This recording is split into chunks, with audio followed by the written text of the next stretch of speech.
नमस्कार बंधुरा, आमी सुमिता आमार चैनेले आपनादेर सकलके अनेक अनेक स्वागत।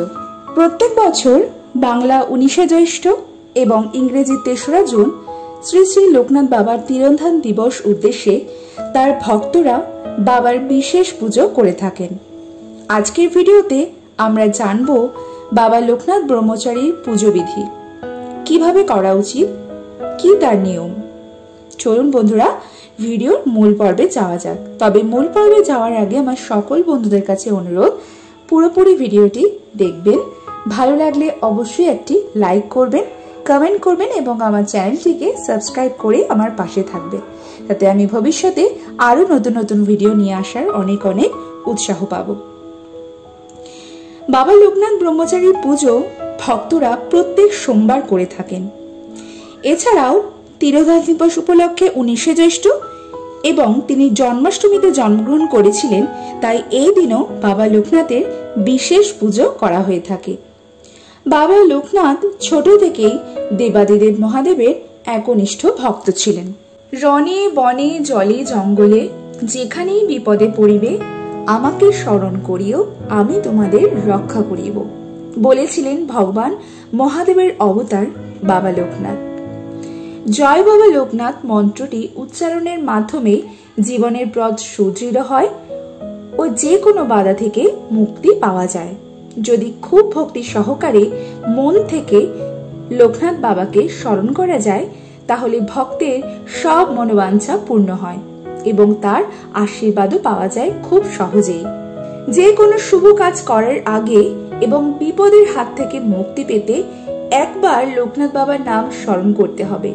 লোকনাথ বাবা খুব সহজেই তার ভক্তদের উপর সন্তুষ্ট হন। তিনি মনে করেন সকল ভক্তই তার সন্তান, তাই সন্তান বিপদে পড়লে তাকে রক্ষা করতে সব সময় তিনি ব্যাকুল থাকেন।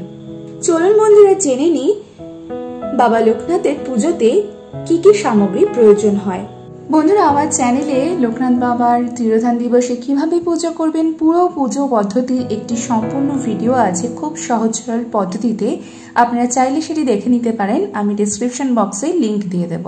লোকনাথ বাবার প্রধান ফুল, যে ফুল দিয়ে আপনারা পুজো করবেন, নীল শাপলা বা নীল শালুক জোগাড় করার অবশ্যই চেষ্টা করবেন। এছাড়াও যে কোনো সাদা ফুল ও বেলপাতা অবশ্যই পুজোর সময় রাখবেন। ফলের মধ্যে তালশাঁস ও কালো জাম লোকনাথ বাবার অত্যন্ত প্রিয়, চেষ্টা করবেন তালশাঁস ও কালো জাম জোগাড় করার। মিষ্টির মধ্যে মিছরি বা তাল মিছরি অথবা যে কোনো সাদা মিষ্টি আপনারা জোগাড় করবেন। এগুলি বাবা লোকনাথের ভীষণই পছন্দের জিনিস। এই দিন আরো কোন কাজগুলির মাধ্যমে লোকনাথ বাবাকে সন্তুষ্ট করে বিপদমুক্ত হওয়া যায় চলুন জেনে নিই। এই দিন সবার আগে দেবাদিদেব মহাদেবের পুজো করবেন। মহেশ্বরের আশীর্বাদ পেলেই বাবা লোকনাথের আশীর্বাদ পাওয়া যাবে। এই পুজোর দিন নীল শাপলা ফুল লোকনাথ বাবার চরণে অর্পণ করতে হবে। মিছরি দিয়ে পুজো করার পর সেই মিছরি বাচ্চাদের দান করতে হবে। কারো জন্মের কুণ্ডলিতে যদি বিষ যোগ, দারিদ্র যোগ বা কেন্দ্রদ্রুম যোগ থাকে, তাহলে অবশ্যই এই দিনগুলো লোকনাথ বাবার পুজো করুন। এই যোগগুলো থাকলে প্রচুর পরিমাণে আর্থিক সমস্যা দেখা যায়। যদি বাবা লোকনাথের পুজো করা হয় তাহলে শুভ ফল পাওয়া যায় খুব তাড়াতাড়ি। জয় বাবা লোকনাথ, জয় ব্রহ্ম লোকনাথ, জয় শিব লোকনাথ, জয় গুরু লোকনাথ। এই মন্ত্র উচ্চারণের মাধ্যমে প্রতি সোমবার যদি লোকনাথ বাবার পুজো করা যায়, তাহলে বাবার আশীর্বাদ ও সকল বিপদ থেকে মুক্তি পাওয়া যায়।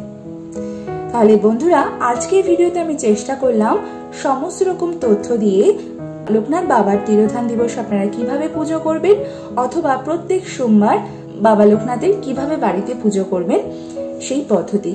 আশা করি আপনাদের ভালো লেগেছে আর একটু হলেও উপকারে আসবে। যদি ভালো লাগে অবশ্যই একটি লাইক করবেন, কমেন্ট করবেন এবং আমার চ্যানেলটিকে সাবস্ক্রাইব করে আমার পাশে থাকবেন।